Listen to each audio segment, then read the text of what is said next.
Alberta's NDP thinks there's a place in the classroom for radical law-breaking, genocide downplaying, environmentalist lunatics to propagandize their bizarre causes to your kids. Albertans, stop for a second and give yourselves a pat on the back once again for unelecting Rachel Notley and her radical NDP. Now, since the election of Conservative Premier Jason Kenney last April, the NDP have altogether stopped pretending to be pro-oil and gas or even trying to keep their crazy in check. They aren't even trying to hide the fact that they would love to expose your children to the very worst form of radical environmentalism if they had the chance. They do it in a second. This person here is Janice Irwin. You may recall her from such performances as attending the Women's March, counter-protesting the March for Life, and attending Greta Thunberg's eve of the federal election climate march in Edmonton. She's the NDP MLA for Edmonton, Highlands, Norwood, and she's, of course, the women's issues critic. And you don't want to let her anywhere near the education system, I promise you that. But first, we have to go back just a little bit. The radical environmentalist group Extinction Rebellion, the group that is trying to coax innocent school children out of their classrooms where they should be learning things and onto the street to protest the adults around them who are allegedly causing the world to end in 12 years or whatever it is. Well, they were given access to Alberta school children. Nico Johnson had the story over at the Post Millennial. He wrote, the city of Edmonton had children listen on numerous occasions to Extinction Rebellion activist Chris Goosen on topics ranging from an Albertan Green New Deal to environmental activism during Edmonton's City Hall School Initiative. A source revealed to the Post Millennial that Goosen spoke to these children, who are all in grade 6, about how to engage in climate activism, why Alberta needs a Green New Deal, and also taught the children about Swedish activist Greta Thunberg. Children were so concerned about the state of the planet after Goosen's talk that one grade 6 student wrote him a letter saying, "Thank you for telling me about climate change.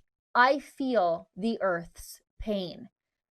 I don't know about you guys at home, but I would be absolutely off the rev limiter if this happened. And there would be hell to pay both down at the school and then at City Hall if my kids were exposed to any of this. However, the NDP, while they think this is a great idea, when Alberta Education Minister Adriana LaGrange expressed concern in an op-ed about young children being exposed to environmental radicalism, NDP MLA Janice Irwin tweeted, Minister LaGrange, there is absolutely room for the perspectives of groups like Extinction Rebellion in our classrooms, just as there's room for the perspectives of industry.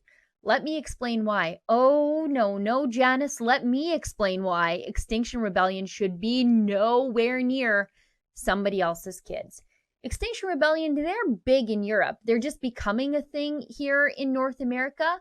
They have called for the end of fossil fuel use by 2025. This would, of course, shut down Alberta's economy overnight. It's a direct attack on the livelihoods of hundreds of thousands of Albertans, not to mention it's completely insane and would lead to the deaths of millions of people. Now, last year I reported on a bridge blockade in Edmonton during rush hour that resulted in thousands of cars sitting in a traffic snarl, idling for hours. That stunt was staged by Extinction Rebellion.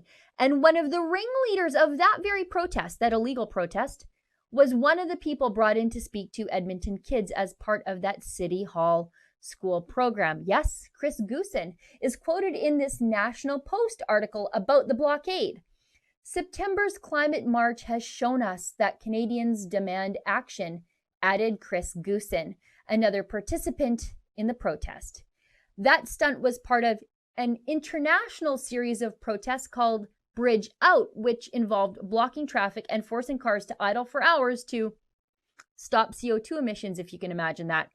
And in Edmonton, Extinction Rebellion used a late model Chevy pickup to bring their protest canoe to the bridge. What a great irony.